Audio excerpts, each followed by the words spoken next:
Welcome to Obi-Wan Studios. Today's LEGO Star Wars review is on the 7667 Imperial Dropship. This battle pack released in January of 2008 for $10 and retired at the end of 2009. Today, sealed in the box, you can expect to pay around $60 according to sales data from Brick Economy. It's worth noting, however, I paid more like $80 for mine.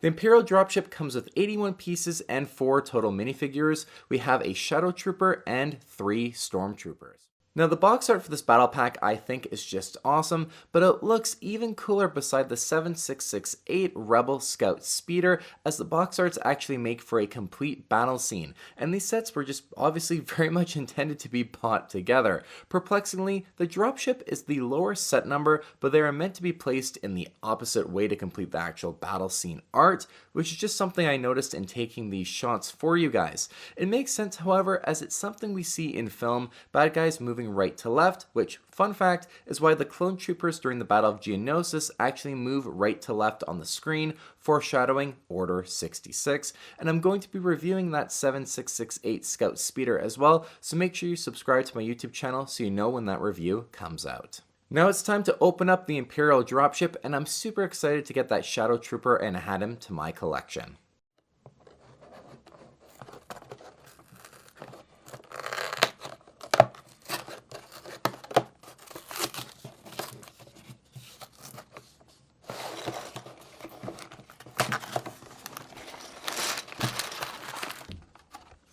Inside the box, we have the instructions manual, a little sticker sheet with some Imperial logos on it, and then 2 unnumbered bags. Starting off with the minifigs, we have our Shadow Trooper, and this is one crazy good looking Stormtrooper variant. The minifigs design I think was just overall nailed in terms of translating how the Shadow Trooper should look. I think that helmet is so cool looking with the silver and sand blue on black color scheme. Underneath that helmet we just have a blank black head, and it's the same for all of the troopers in the set, so I'm just going to show it once here for you guys.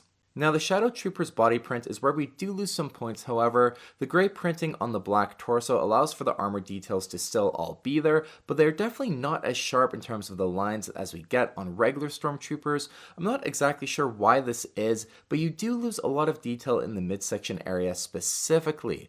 On the backside, the thicker lines aren't quite as noticeable, but it's just something that knocks this minifig down in terms of the quality. The printing just needed to be sharper and just better looking. With that said, I do still really like the Shadow Trooper overall. I just think that all black color scheme looks so menacing. It looks so cool, and finally getting one for my collection is a pretty awesome moment. Next we have our Stormtroopers. I think the overall design, much like the Shadow Trooper, is very good. These helmets look great as well. The printing and detail on them looks good, and the armor printing on the torso was done very well as well. Just no complaints here overall. One thing I did notice on one of my Stormtroopers' arms is just some wear, I guess from being in the bag moving around for 16 years. Turning the Stormtrooper around, we have some back printing as well, just the same design that we saw on the Shadow Trooper, and it looks really good too, just in that regular Stormtrooper color scheme. And then here are all 4 minifigs in this battle pack. You can really see here how the lines on that Shadow Trooper midsection are just not good when placed beside a regular Stormtrooper. That said, the minifigs in this set are great overall. 3 Stormtroopers and a Shadow Trooper. I mean, what more could you ask for in an Imperial battle pack? Moving on to the Imperial Dropship build, this is certainly an interesting vehicle concept for a battle pack.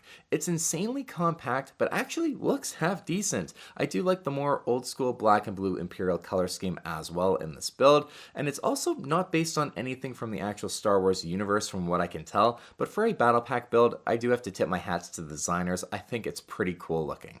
At the front of the dropship, we have this large windshield piece. This is another piece that unfortunately just has a few large scuffs on it from moving around inside of the bag, which is definitely a bit disappointing. The windshield just tilts forward, and we can then fit our Shadow Trooper inside of the cockpit. There is no control panel for him, or really anything at all. There aren't even sidewalls for the cockpit. You just tilt the windshield back up, and that's it.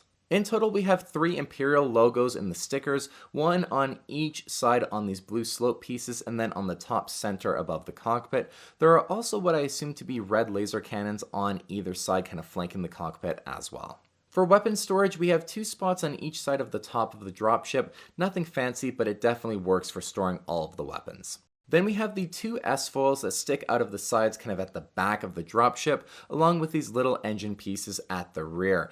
Now, this leaves us with the main function of the dropship, and well, it's the dropship part. At the back of the ship, we have this large pad where you can fit the Stormtroopers on. You can place them sideways or facing front or backwards with space easily for one more as well.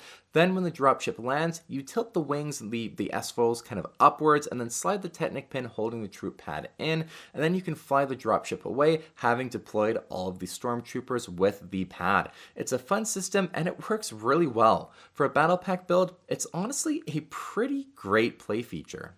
Overall, I didn't expect to like this battle pack as much as I do. I think it's really, really great. And back in 2008 for 10 bucks? Wow, what an Imperial army builder this would have been. You get 4 troopers that are perfect for army building and a great battle pack size build with some fun play features to it as well. The negatives of this set are really few and far between. For me, the one that really stands out is the Shadow Troopers torso printing. It just should have been better. The build definitely is a bit simple. It doesn't have that much in terms of design going on, but it's a small battle pack build. You can't expect the world from it. And really, this is a truly fantastic set. Today, however, it's certainly not a set you'd probably buy multiples of. I mean, I spent $80 on it, and I definitely wouldn't recommend doing that multiple times. But having the original Imperial Battle Pack is just really awesome to have as an addition to any LEGO Star Wars collection. Thank you for watching my review on the 7667 Imperial Dropship. Let me know your thoughts on this battle pack in the comments down below, and don't forget to stay tuned to the channel for my review on that 7668 Rebel Scout Speeder battle pack very soon. But until then, check out my YouTube channel for more LEGO Star Wars set reviews.